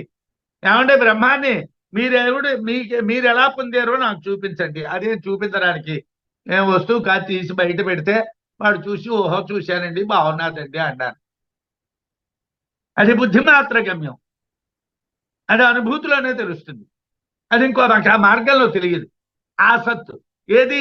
సృష్టికి ముందర ఉన్న సత్తు. ఇప్పుడు ఉన్నటువంటి సత్తు నామరూపాత్మకం, అందరికీ కనిపిస్తుంది. ఇది సత్తే. ఈ నామరూపాత్మకం అందరికీ కనిపిస్తుంది. కానీ ఆ సత్తు కావాలంటే మాత్రం అవ్యాకృతమైనటువంటి సత్తు బుద్ధి మాత్ర గమ్యం అని. ఏవ ఇది సదేవ అగ్ర ఆసీత్ ఇది అవధార్యతే. అక్కడ ఏవ అని ఎందుకన్నారంటే అగ్ర ఏవ అంటే బుద్ధి మాత్ర గమ్యము మాత్రమే, అది బుద్ధి చేతన మాత్రమే తెలియబడుతుంది అని చెప్పడానికే ఏవా అనేటువంటిది వాడారు అని భగవత్పాదులు వారు వ్యాఖ్యానం రాశారు. ఒక్క సత్తు మాత్రమే ఉన్నదని నొక్కి చెప్పారు. నామరూప విశేషణవత్ ఇదం శబ్దబుద్ధి విషయంచ ఇదంచ భవతి. ఏమండి, నామరూప విశేషణ వత్, నామములతోని రూపములతోని కూడుకున్నటువంటిది అని చెప్పటం కోసం ఇదం అనేటువంటి శబ్దాన్ని వాడారు. అని ఇదం అనేటువంటి పదం నామరూపాత్మకమైనటువంటి దాన్ని చెప్పేదానిగా చెప్పారు. అగ్రే అనేటువంటి దాన్ని బుద్ధిగమ్యముగా మాత్రమే ఉంటుంది అని చెప్పడానికి చెప్పారు. ఏవ అనేటువంటి దాన్ని నిర్ధారణ చేయటం కోసం చెప్పారు. సత్వేవ అను చోట సత్తు మాత్రమే ముందున్నది, నామరూపాలు లేవు అని చెప్పారు. అదే విద్యారణ్యులు మనకి వివరించినటువంటి విషయం. మృద్ధేమ వస్తులోహాని వికారోత్పత్తి తప్పురా నిర్వికారాణి ఉపాదాన మాత్రాన్యాసం యథా తథా. మృత్ అంటే మన్ను, హేమ అంటే బంగారము, అలాగే లోహాని అంటే లోహములు, ఇనుము మొదలైనటువంటివి. వికారోత్పత్తిత అంటే వాటి కార్యాలైనటువంటి కుండ, ఆభరణములు, గొడ్డలి అనేటువంటి పేర్లు కలిగినటువంటి వస్తువులు పుట్టడానికి కూడా ముందు నిర్వికారాన్ని, ఏ వికారము లేనటువంటివి. మన్ను మన్నుగానే ఉన్నది, బంగారం బంగారంగానే ఉన్నది, లోహంగానే ఇనుము ఉన్నది. అవి ఉపాదాన మాత్రాన్ని ఆసన్, అవి ఉపాదాన కారణ స్వరూపాలుగానే యథా ఏ విధంగా ఉన్నాయో తథా ఆ విధంగానే సత్ అంటే సత్తు అనేటువంటి వస్తువు అగ్రే సృష్టికి ముందు ఆసీత్ ఉండెను. సృష్టికి ముందు ఈ సత్తు కూడా ఎలా ఉన్నదండి అంటే, ఎలాగైతే మన్ను, బంగారము, లోహము వాటి కార్యములైనటువంటి కుండ, ఆభరణములు, గొడ్డలి మొదలైనటువంటి వస్తువులు తయారవక ముందర ఉన్నాయో, అలాగే ఈ సత్తు కూడా నామరూపాలు లేకుండా ఉన్నాదండి. అంటే వికారములకే నామధేయం, వాచారంభణం వికారో నామధేయం, ఉపాదానములు నిర్వికారాలు, ఉపాదాన కారణాలకి ఏ వికారము ఉండదు. అలాగే జగత్తే నామరూపాత్మకం, సత్తు నిర్వికారం. మట్టి నుండి మట్టి వికారం పుట్టినట్టు సత్తు నుండి సద్వికారం పుట్టిందా? ఏమండి, మీరు మట్టి నుండి కొండ పుట్టింది, దాన్ని మృద్వికారము అన్నారు. సత్తు నుండి జగత్తు పుట్టింది అంటే సద్వికారమా అని ప్రశ్న వేస్తామేమో అని. అలా కాదండి. సత్తు నుండి వికారం పుట్టిందంటే రెండోది ఉండాలి కదండి. మన్ను ఉన్నది, ఆ పక్కనే కుండ ఉన్నది, మన్ను కుండ రెండు వస్తువులు అని అన్నట్టుగా ఇది కూడా రెండోది ఉండాలి కదా. అద్వితీయం అంటున్నాడు కదా, అద్వితీయం అన్నప్పుడు రెండు లేదు కదా. మరి పుట్టడం అంటే ఏమిటండి ఇక్కడ? మరి పుట్టింది అంటే ఏమిటని అర్థం చెప్పాలండి. సర్పం చుట్ట చుట్టుకొని ఉన్నట్లు సత్తే మరొక సన్నివేశంలో ఉండటం మాత్రమే. పాము ఉన్నది, పాము చాలా పొడుగ్గా ఉన్నది. ఆ పొడుగ్గా ఉన్నటువంటి పాము ఏం చేస్తుందంటే ఆ తోక దగ్గర నుంచి పీక వరకు అంతా చుట్ట చుట్టేస్తుంది. ఆ పీక దగ్గర మాత్రమే ఇలా మీదకి పెట్టుకొని మనకి ఆ పడగ ఎత్తి మన వైపు చూస్తూ ఉంటుంది. అంటే ఆ మిగతాదంతా కూడా ఏం చేసింది? అది తనలోనే లీనం చేసుకున్నది, తన ఆకారాన్నంతటి తనలోనే లీనం చేసుకున్నది. పుట్టడం అంటే యథార్థంగా ప్రకాశించడం మాత్రమే. అంటే సత్తే మరొక సన్నివేశంలో అంటే ఉన్నటువంటి స్థితిలో మరొక స్థితిలో ఉండడం మాత్రమే. కానీ పుట్టడం అంటే వేరేగా మరో వస్తువుగా పుట్టడం కాదు. మట్టి వికారములు నశించి మట్టిగానే మారినట్లు సద్వికారాలన్నీ కూడా సత్తులోనే లీనమవుతాయి. కాబట్టి సత్తు ఒక్కటే. సన్నివేశములు నిర్వికార సవికారములే కనిపించేవి. ఇక్కడ సన్నివేశాలు రెండు రకాలు. నిర్వికార సన్నివేశము కనిపించదు, సవికార సన్నివేశము కనిపిస్తుంది. సవికార సన్నివేశం కనిపిస్తుంది, వికారంతో కూడుకున్న జగత్తు కనిపిస్తుంది. నిర్వికార సన్నివేశం సత్తు కనిపించదు. అంటే సస్వజాతి విజాతీయ స్వస్వ స్వసజాతి విజాతి బుద్ధ భేదత్రయ విభజనాత్ ఏకమేవ అద్వితీయం తత్ సద్వస్తు ఇత్యవగమ్యతాం. ఏమండి మీరు ఏకమేవ అద్వితీయం అంటున్నారు, ఒక్కటే ఉన్నది, మరిన్ని వస్తువులు లేవండి అని అంటున్నారు. అది ఎలా కుదురుతుందండి? మాకు దానికి ఏదైనా ఆధారం చెప్పండి అంటే ఉన్నదండి. స్వ తనకు సంబంధించినటువంటి, సజాతి సజాతీయమైనటువంటి, విజాతి విజాతీయమైనటువంటి, భేదత్రయ వివర్జనాత్ మూడు రకాలైనటువంటి భేదములు లేకపోవుట చేత ఏకమేవ అద్వితీయం తత్ అది ఒక్కటే రెండవది లేనటువంటిది. సద్వస్తు ఇత్యవగమ్యత సద్వస్తువు అని తెలుసుకోండి. అంటే సద్వస్తువు ఏదైతే బ్రహ్మం ఉన్నదో ఆ సత్ అనేటువంటి దాన్ని ఒక్కటే అని తెలుసుకోండి. ఎందువల్ల తెలుసుకోమంటున్నావయ్యా? దానికి స్వగత భేదము లేదు, స్వభేదము లేదు, స్వగత భేదము, తనలో తాను భేదము లేదు. సజాతీయమైన భేదములు లేవు, విజాతీయమైన భేదములు లేవు. స్వ సజాతి విజాతి ఉత్తములు అంటే స్వ తన యందు కాని, సజాతి తన జాతి యందు కాని, విజాతి తన జాతి కానిటువంటి వాటితో కానీ పుట్టినటువంటి భేదత్రయ వివర్జనాత్ మూడు రకాలైనటువంటి భేదాలు లేవు. దానికి మూడు రకాలైన భేదాలు లేవు. స్వగత భేదము లేదు, సజాతి భేదము లేదు, విజాతి భేదము లేదు. మూడు లేకపోవటం చేత సత్తు ఒక్కటేనండి, రెండు కాదండి. అయితే స్వగత భేదం అంటే ఏమిటండి? సజాతి భేదం అంటే ఏమిటండి? విజాతి భేదం అంటే ఏమిటండి? వృక్షస్య స్వగతో భేద శేఖాద్య అవయవైస్తథా వృక్షాంతరాత్ సజాతీయో విజాతీయో శిలాదితః. ఒక కొండ ఉన్నది, ఆ కొండ మీద ఒక చెట్టు ఉన్నది, ఆ చెట్టు కొమ్మలు ఉన్నాయి. ఏమండి? వృక్షస్య చెట్టునకు స్వగతో భేద, స్వగత భేదం అంటే ఏమిటండి? శాఖాద్యవయవైస్తథా దానికి ఉన్నటువంటి కొమ్మలే దానికి భిన్న భేదములు.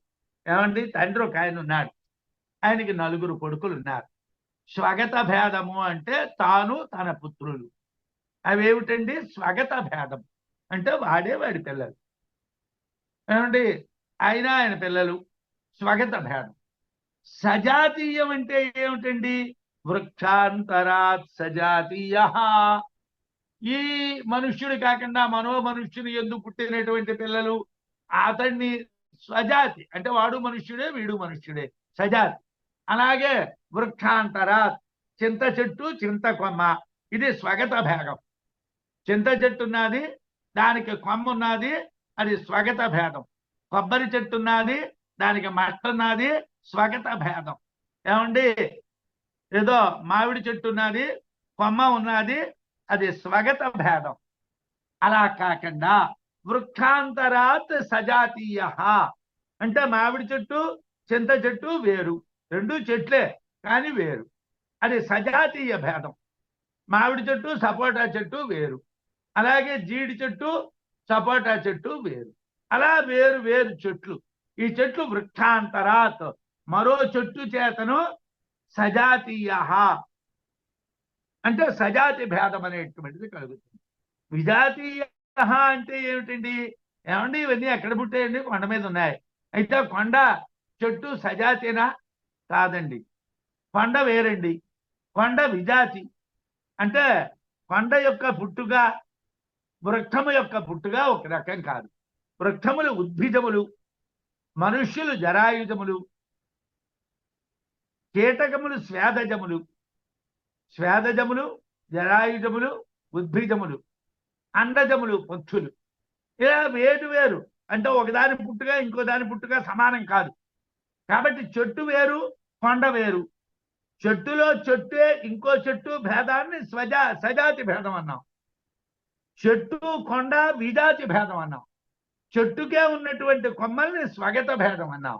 అలాగ బ్రహ్మానికి స్వగత భేదము, తనలో ఉన్న భేదము లేదు, దానికి పుట్టుక లేదు కాబట్టి సజాతి భేదం లేదు, విజాతి భేదము లేదు, దానికి పుట్టుక లేదు కాబట్టి అది ఏ రకమైన పుట్టుక కలది కాదు. 4 రకాలైన పుట్టుకల్లోని దానికి ఏ రకమైనటువంటి పుట్టుక లేదు కాబట్టి అది ఏదీ కాదు. స్వగత భేదం అంటే చెట్టుకు కొమ్మలతో ఉండే భిన్నత్వం, కొమ్మలు దాని అవయవాలే, అది వేరు స్వగత భేదం. సజాతీయ భేదం అంటే మరో చెట్టుతో ఉండే భిన్నత్వం, రావి చెట్టు వేరు, చింత చెట్టు వేరు. విజాతీయ భేదం అంటే రాళ్ల గుట్టలు, చెట్లు వేరు. ఇలా వేరు వేరుగా ఉంటాయి. అంటే తన వంటివి ఉద్భిజ్యములే అయినా భిన్నములు, తన జాతి కన్నా వేరైనటువంటివి విజాతీయములు, తనలాంటి జాతి కలిగినటువంటివి, పుట్టుక కలిగినటువంటివి సజాతీయములు, తనకే ఉన్నటువంటి కొమ్మలు స్వాగతములు. ఈ 3 రకాలైనటువంటి భేదములు బ్రహ్మమునందు లేవు. న సత్యవయవా సంతి తేనైకం స్యాత్ అఖండకం జాత్యభావాత్ సజాతీయం విజాతీయం చ దుర్భణం. ఏమండి, బ్రహ్మ పదార్థం సంగతి ఏమిటంటారు? సత్యవయవాహ, సత్తునందు అవయవములు, సతి అవయవాహ న సంతి, లేవు. అంటే బ్రహ్మమునందు అవయవాలు లేవు కాబట్టి తేన ఏకం స్యాత్, అది ఒక్కటి మాత్రమే. అఖండకం, మొక్కలు లేవు, దానికి కొమ్మలు, దానికి ఆకులు, దానికి పువ్వులు, దానికి పళ్ళు, ఇవన్నీ లేవు. అది ఒక్కటే, ఎందుకంటే దానికి అవయవాలు లేవు కాబట్టి. తేన ఏకం స్యాత్ అఖండకం. జాత్యభావాత్, బ్రహ్మము పుట్టదు కాబట్టి, సత్తు పుట్టదు కాబట్టి. దానికి సజాతీయం అంటే దాని వంటి పుట్టుక కలిగినటువంటివి లేవు. విజాతీయం, దానికన్నా వేరైనటువంటి పుట్టుక కలిగినటువంటివి దుర్భణం, ఉన్నాయని చెప్పడానికి కుదరదు. భణతి అంటే చెప్తున్నాడు అని అర్థం. దుర్భణం అంటే చెప్పడానికి వీలు కాదు. అంటే స్వాగత భేదం చెప్పడానికి వీలు కాదు, అలాగే సజాతీయ భేదం చెప్పడానికి వీలు కాదు, విజాతీయ భేదం చెప్పడానికి వీలు కాదు. అందుగురించి అఖండమైనటువంటి సత్తు ఒక్కటి మాత్రమే, దాంట్లో భిన్నత్వములు లేవు. ఏకాదిభిపదై భేదై త్రయమాత్ర వినవార్యతే సర్వభేద విహీనం యత్ అఖండం తత్ సద్ ఈక్ష్యతాం సదేవ సౌమ్యేదమగ్ర ఆసీత్ ఏకమేవ అద్వితీయం అనేటువంటి శృతిలో ఏకము అద్వితీయము అనేటువంటి 2 పదాలు ఉన్నాయి. ఏకాదిభి పదై, ఏకాది పదముల చేతను భేదైస్త్రయం, భేదైస్త్రయం స్వగత సజాతీయ విజాతీయములనే 3 రకాల భేదముల చేత నివార్యతే, నివారించబడుతున్నది. ఏకం ఏవా అనేటువంటి పదం చేతనే సత్తునకు స్వగత భేదము లేదు, సజాతి భేదము లేదు, విజాతి భేదము లేదు అన్న విషయం చెప్పబడుతున్నది. భేదైస్త్రయం అత్ర నివార్యతే, 3 రకాలైనటువంటి భేదములు నివారించబడుతున్నవి. సర్వభేద విహీనం యత్ అంటే ఏ రకమైనటువంటి భేదములు లేనటువంటిది కాబట్టి. ఏది? సత్, సత్తుకి ఏ రకమైన భేదములు లేవు కాబట్టి అఖండం తత్, సత్, ఆ సత్తు అఖండం, అఖండమైనటువంటిదిగా ఈక్ష్యతాం, తెలుసుకోండి. ఏమండి, సత్తుని అఖండమైనటువంటిది ఒక్కటే అని తెలుసుకోండి. దానికి స్వగత భేదములు లేవు, సజాతి భేదములు లేవు, విజాతి భేదములు లేవు, 3 రకాలైనటువంటి భేదములు లేవు. దానికి అవయవాలు లేవు, దాంతో సమానమైన పుట్టుక లేదు, దానికన్నా విలక్షణమైన పుట్టుక లేదు. కాబట్టి దానికి ఒక్కటే, అదొక్కటే తప్పిస్తే మరేమీ లేదు అని తెలుసుకోండి. అస్తి శబ్దబుద్ధి ద్వే దృశ్యేతే నామరూపయో తదభావాత్ పురా సృష్టే శూన్యమాహురవైదికా. ఇక్కడ కొద్దిగా పూర్వపక్షం సిద్ధాంతానికి సంబంధించిన శ్లోకాలు రాశారు. లోకంలో మనకి అనేక దర్శనాలు ఉన్నాయి. వాటిలో మనం ఎప్పుడో ఒకసారి చెప్పాను, షడ్దర్శనాలు, వైదిక దర్శనాలు, అవైదిక దర్శనాలు అన్నటువంటివి కూడా ఉన్నాయి. బౌద్ధాన్ని, జైనాన్ని, కాపాలికాన్ని, వాటన్నిటి అవైదిక దర్శనాలు అంటారు. పూర్వం వేదాంతం చదువుకునేటువంటి వాళ్ళు, పూర్వపక్ష గ్రంథాలు చదువుకునే వాళ్ళు, సిద్ధాంత గ్రంథాలు కూడా చదువుకునేవాళ్ళు. అంటే 2 తెలుస్తాయి అన్నమాట. చూడండి, మనకి బృహదారణ్యకంలోని భర్తృ ప్రపంచకారులు అని ఓ పదం వస్తూ ఉంటుంది.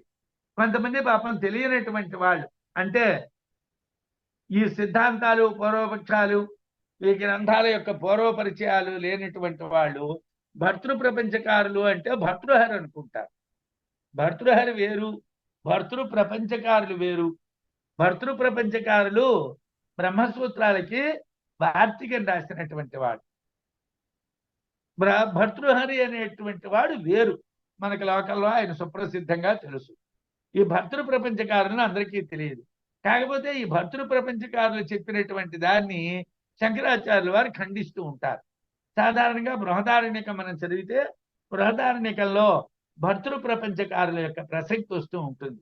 ఆ భర్తృ ప్రపంచకారులు చెప్పినటువంటిది శంకరాచార్యుల వారు ఖండించడం మనకు కనిపిస్తూ ఉంటుంది. ఆయన ఎవరండి? ఆయన వేరు. అంటే సాధారణంగా ఏమిటి, మన ఆర్డర్లో చదువుకున్నాం అనుకోండి. ఆర్డర్లో చదువుకున్నప్పుడు ఎలా చదువుకుంటామంటే దర్శనాలు చదువుకుంటాం. దర్శనాలు చదువుకున్నప్పుడు ఏ దర్శనాలు ఎవరు రాశారు, ఎలా వచ్చాయి, ఏమిటి అన్నది మనకు తెలుస్తుంది. ఆ దర్శనాలు అయిపోయిన తర్వాత మనం ఏమిటి, ఉపనిషత్తులు అలాగే బ్రహ్మసూత్రాలు చదువుకుంటాం. ఉపనిషత్తుల్ని బ్రహ్మసూత్రాలని చదువుకున్నప్పుడు ఉపనిషత్తుల్లోని ఆయా దర్శనాల నుంచి వస్తూ ఉన్నటువంటి వాదాలు వచ్చినప్పుడు ఆహా ఇది బౌద్ధులు వైనాశికులు అంటారు, వాళ్ళు శూన్యవాదులు అంటారు, ఇలాగంటూ ఉంటారు. ఇవన్నీ ఏమిటండి అని అంటే యథార్థానికి దర్శనాల్లో ఉన్నటువంటి పేరు. ఇక్కడ కూడా అదే విషయాన్ని చెప్తున్నారు. అస్థీతి శబ్దబుద్ధితు ద్వే దృశ్యేతే నామరూపయో తదభావాత్ పురా సృష్టే శూన్యమాహురవైదికా. అస్థి ఇది ఉన్నది అనేటువంటి శబ్దం, బుద్ధితు శబ్దము వలన కలిగే బుద్ధి ప్రత్యయములు ద్వే రెండు నామరూపయో నామరూపముల యందు దృశ్యేతే కనిపిస్తున్నాయి. అస్థి అని దేన్ని అంటారండి? అక్కడ కొండ కనిపించింది, కొండ ఉన్నదిరా అంటారు. మనం ఎక్కడికో వెళ్ళొచ్చాం, అక్కడ కొండ లేదు, ఎవరో ఇందాకలా చూసిన కొండ ఇక్కడ లేదేమిటి అని అడుగుతాం. అంటే కొండ ఉన్నది అనేటువంటి బుద్ధి, కొండ లేదు అనేటువంటి బుద్ధి, రెండు బుద్ధులు కలిగాయి. ఈ రెండు బుద్ధులు ఎలా కలిగాయి? నామరూపాల వల్ల కలిగాయి. నామరూపాల వల్లనే ఈ ద్వైతం అనేటువంటిది, ద్వయం అనేటువంటిది కలుగుతున్నారు కదండి. అస్థి అనేటువంటి శబ్దం వలన నామరూపాలనేటువంటి రెండు శబ్దబుద్ధి ప్రత్యయాలు కనిపిస్తున్నాయి. అంటే శబ్దము వలన కలిగే బుద్ధి ప్రత్యయములు, బుద్ధి చేత గుర్తించబడేటువంటివి రెండు కనిపిస్తున్నాయి. పురా సృష్టి, సృష్టికి ముందర తద్భావాత్, అది లేకపోవటం వలన. ఏది లేకపోవటం వలన? ఉంటే కనిపిస్తుంది కదండి, సత్తు లేదు. అంటే అసదేవ అగ్రమాసీత్ అని కొంతమంది అంటారు. అసత్తే ఉన్నది అంటారు, మన అసద్వాదులు అంటారు. అసత్తే ఉన్నదండి, సత్తు లేదండి. సృష్టికి ముందు నామరూప దర్శనాలు లేవు, నామం లేదు, రూపం లేదు. నామరూపాలు లేవు కాబట్టి సత్తు కూడా లేదు. శూన్యం, అసత్తే ఉన్నదని అవైదికా, అవైదిక దర్శకులైనటువంటి బౌద్ధ భేదంలో ఒకటైనటువంటి మహావైనాశికులు అంటే వాళ్ళని శూన్యవాదులు అంటారు. ఆహుహు చెప్పుతున్నారు. బౌద్ధంలో కూడా చాలా రకాలు ఉన్నాయి. మనం కథం చెప్పుకున్నప్పుడు, జ్ఞానం చెప్పుకున్నప్పుడు వాటిలో ఆయా దర్శనాల్లో ఉన్నటువంటి భేదాలని గురించి చెప్పుకున్నాం. ఆ భేదాలు దర్శనాల్లో ఆ బౌద్ధంలో ఉండేటువంటి ఒక భేదం మహావైనాశికులు, వాళ్ళని శూన్యవాదులు అంటారు. ఆ శూన్యవాదులు ఏమిటంటారంటే సృష్టికి ముందర ఏమీ లేదు, అసత్ అంటారు. దేవమగ్ర ఆసీత్, అసత్తు మాత్రమే ఉన్నదయ్యా, సత్తు అనేటువంటిది లేదయ్యా అంటారు. నామరూపాత్మకం శూన్యాత్ ఎలైతత్ ఉపపద్యతే తదయుక్తం నవంధ్యాయా పుత్రాత్ పుత్రాంతరోద్భవ. ఇది కుదరదండి అంటున్నారు విద్యారణ్యుల వారు. ఎందుకు కుదరదండి అంటే నామరూపాత్మకం శూన్యాత్ కిల ఏతత్ ఉపపద్యతే తదయుక్తో. ఏతత్ నామరూపాత్మకం, ఈ నామరూపాత్మకమైనటువంటి జగత్తంతా కూడా శూన్యాత్ కిల ఉపపద్యతే, శూన్యము నుండే ఏర్పడుతున్నది అనడం తదయుక్తం, అది కుదరదు. శూన్యం నుంచి ఈ నామరూపాత్మకమైనటువంటి జగత్తు వచ్చింది అని చెప్పడం కుదరదు. ఎందుకు కుదరదండి? వంధ్యాయా పుత్రాత్ పుత్రాంతరోద్భవ. ఏమండి, ఆవిడ గొడ్రాలండి, ఆవిడ మనవడు వీడండి అన్నాం. అసలు గొడ్రాలు అంటే అర్థం ఏమిటండి? పిల్లలు లేనిది అని. పిల్లలు లేని దానికి మనవడు ఎక్కడి నుంచి వస్తాడండి? పిల్లలు లేని దానికి కొడుకే ఉండడు కదా. కొడుకు లేనప్పుడు కొడుకు నుంచి మరో కొడుకు ఎలా పుట్టాడండి? ఇది ఎక్కడైనా లోకంలో సాధ్యం అవుతుందా? ఏమయ్యా మీరు శూన్యవాదులు, అసలు ఏమీ లేదంటున్నారు కదా. ఏమీ లేదన్నప్పుడు లేని దాని నుంచి మరేమిటి కలుగుతుందయ్యా? ఉంటే ఉన్నదాని నుంచి ఏదైనా కలుగుతుంది. ఏదీ లేనప్పుడు దాని నుంచి మరేమిటి కలుగుతుంది? వంధ్యాయా, గొడ్రాల యొక్క పుత్రాత్, కొడుకు నుండి పుత్రాంతరోద్భవ, మరొక కొడుకు పుట్టడం, మనవడు పుట్టడం నా ఉండదు. ఎక్కడా సాధ్యం కాదు. గొడ్రాలు కొడుకే లేడు, లేనప్పుడు దానికి మనవడు ఎక్కడి నుంచి వస్తాడు? కాబట్టి కొడుకు లేనటువంటి దానికి మనవడు రాడు. కాబట్టి శూన్యం నుండి సృష్టి కలగదు. మీరు చెప్పినటువంటి వాదన కుదరదు. శూన్యజత్వే నామ శూన్యం రూపశూన్యం ఇతి దృశః శూన్యానువేదో భాసేత సద్వేధస్త్వవభాసతి. శూన్యజత్వే, శూన్యము నుండి పుట్టింది అన్నాం అనుకోండి. నామ శూన్యం రూపశూన్యం, నామం లేదు రూపం లేదు. ఇది దృశః, ఈ రకమైనటువంటి శూన్యానువేధ, శూన్యమును అనుసరించుచున్నటువంటి విధి భాసేత్, ప్రకాశిస్తుంది. అనువేధ అన్నాడు. అనువేధ అంటే అనుసృత్య విధేర్భావ, అనుసృత్య విధేర్భావ అనువేధ అంటే శూన్యాన్ని అనుసరించేటువంటి ప్రకారము భాషిస్తుంది, ప్రకాశం. శూన్యం, శూన్యానికి శూన్యం, శూన్యానికి శూన్యం ఉంటుంది. కానీ శూన్యానికి వస్తువుకి వస్తువు ఎలా కలుగుతుందండి? శూన్యం అన్నారు మీరు. శూన్యజత్వే, శూన్యము నుండి పుట్టింది అంటే నామశూన్యం రూపశూన్యం, నామము లేదు రూపము లేదు. అంటే ఆ శూన్యం నుండి శూన్యమే కంటిన్యూ అవుతుంది. దాని యొక్క విధే కంటిన్యూ అయ్యి అదే ప్రకాశిస్తుంది. కానీ శూన్యం అనేటువంటిదే ప్రకాశిస్తుంది, కానీ వస్తువు ప్రకాశించదు కదండి. అంటే ఏదీ లేదు అనే శూన్యత్వం కలుగుతుంది. సద్విధేస్తు, సత్తు యొక్క విధి ఎందైతే, అంటే సత్తు అనుసరించటమునందైతే నామరూపాత్మకం, నామరూపాత్మకమైనటువంటి జగత్తు అవభాసతే, ప్రకాశం. సత్తులో అయితే సద్వేధస్తు, సత్తు యొక్క మార్గంలో కానీ వెళ్ళినట్టుగా అయితే, సత్తు యొక్క విధేయమైనటువంటి మార్గంలో వెళ్ళినట్టుగా అయితే మీకు నామరూపాత్మకమైనటువంటి జగత్తు ప్రకాశిస్తుంది. ఉన్నదాని నుండి ఏదైనా ఏర్పడుతుంది, కానీ లేని దాని నుండి ఏది ఏర్పడదు కదండి. తతః సత్కారణం సత్తు సర్వసృష్ట్యర్థం ఐక్ష్యత బహుశ్యాం అహమేవాతః ప్రజాయా ఏతి మాయయా. తతః, అందువలన సత్కారణం, సత్తే సృష్టి కారణము. సత్తు అంటే సత్తే సర్వ సృష్ట్యర్థం, సమస్తమైనటువంటి సృష్టి కొరకు ఐక్షత, దర్శించను. అతః, అందువలన అహం, నేను బహుశ్యాం, అనేకము అగుదును, ప్రజాయేతి మాయయా, మాయ చేత సృష్టి చేసేదను అని భావించను అని మనకి మళ్ళీ ఉపనిషత్తులోకి తెస్తున్నారు. తదైక్షత బహుశ్యాయాం, బహుశ్యాం ప్రజాయేతి అనేటువంటివి రెండు మంత్రాలు. చాందోగ్యంలో ఆ సత్తు తదైక్షత, ఆ సత్తు చూచెను, చూచెను అంటే దర్శించను, ఏమిటి దర్శించడం అన్నది చెప్పుకుంటాం. అలాగే బహుశ్యాయాం ప్రజాయేతి అనేటువంటి రెండు మంత్రాలు. ఆ మంత్రాల యొక్క అర్థాన్ని ఈ శ్లోకంలో మనకు చెప్తున్నారు. దర్శనం కృతవతు, ఐక్షత అంటే ఏమిటని చెప్పారు? దర్శనం కృతవతు, దర్శించబడినది, దర్శించబడినటువంటిది. అంటే ఆ సత్తే సృష్టి కొరకు దర్శించబడినది.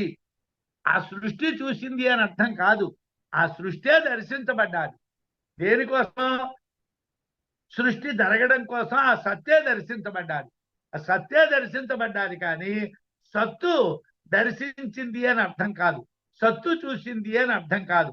తదైక్షత అన్నటువంటి చోట దర్శనం కృతవతు అని భగవత్పాదుల వారు వ్యాఖ్యానం రాశారు. అంటే దాన్ని దర్శించడం అనేటటువంటి జరిగింది. ఆ సత్తులోనే జగత్తును మనం చూస్తున్నాం. యథార్థంగా జగత్తు లేదు, తాడే ఉన్నది, పాము లేదు. తాళ్ళలో పాముని చూశాం, తాళ్ళలో పూలదండను చూశాం, తాళ్ళలో నీటి ధారను చూశాం, తాడులోనే అన్నింటినీ చూశాం. అలాగే ఇక్కడ కూడా సత్తులోనే జగత్తుని చూశాం. తదైక్షత దర్శనం కృతవతు బహుప్రభూతం ప్రజాయేయు ప్రకర్షేణ ఉత్పద్యేయు అని బహు ప్రజాయేతి మాయయా మాయయా మాయ చేతను అంటే యథార్థముగా సత్తు తనంతట తానుగా చేయటం లేదు, మాయ చేతనే చేస్తున్నది. అన్ని రూపములుగా బహుశ్యాం ప్రజాయేయు బహుశ్యాం అనేకముగా అగుదునుగాక. అనేకముగా అవటం అంటే ఏమిటి? సత్య అనేకముగా మారడం. ప్రజాయేయు అంటే ఏమిటి? సత్తు నుండే ఏర్పడుట. ప్రజాయేయు అన్నటువంటి శబ్దానికి ఏమిటని అర్థం చెప్పారు? ప్రకర్షేణ ఉత్పద్యేయు, ప్రకర్షముగా అంటే బాగుగా, ఉత్పద్యేయు భావించబడతాయి. అంటే ఒక సత్తు ఉన్నటువంటి ఒక్క సత్తునందే అనేకమైనటువంటి జగత్తుని భావిస్తున్నాం. ఒక్క తాడు ఎందే పాము, నీటి ధార, పువ్వుల దండ మొదలైనటువంటి అనేక రకాలైనటువంటి భావములు ఎలాగైతే కలుగుతున్నాయో అలాగే ఒక్క సత్తునందే అనేకమైనటువంటి జగత్తు యొక్క భావన కలుగుతున్నది. అంతే తప్పించి ఆ సత్తు చూసింది, ఆ సత్తు పుట్టించింది అని అర్థం చెప్పామనుకోండి, అప్పుడు మనం ఎలాగైతే పుట్టామో, మనం ఎలాగైతే చూసామో అలాగే సత్తు కూడా చూసింది అని అర్థం వస్తుంది. సత్తు చూడదు. దర్శనం కృతవతు అంటే దాని యందు దర్శించబడ్డాది. అలాగే ప్రకర్షేణ ఉద్భూతం అంటే ప్రకర్షముగా బాగుగా, ఉత్పత్తియు అంటే ప్రకాశించుడు. ఉత్పత్తి అంటే పుట్టుక అని కాదు, ఉత్పత్తి. ఉత్ అనేటువంటి శబ్దము ఒక ఉపసర్గ మాత్రమే. పద్యేయు అంటే పొందుట, అంటే అనేకముగా పొందుట.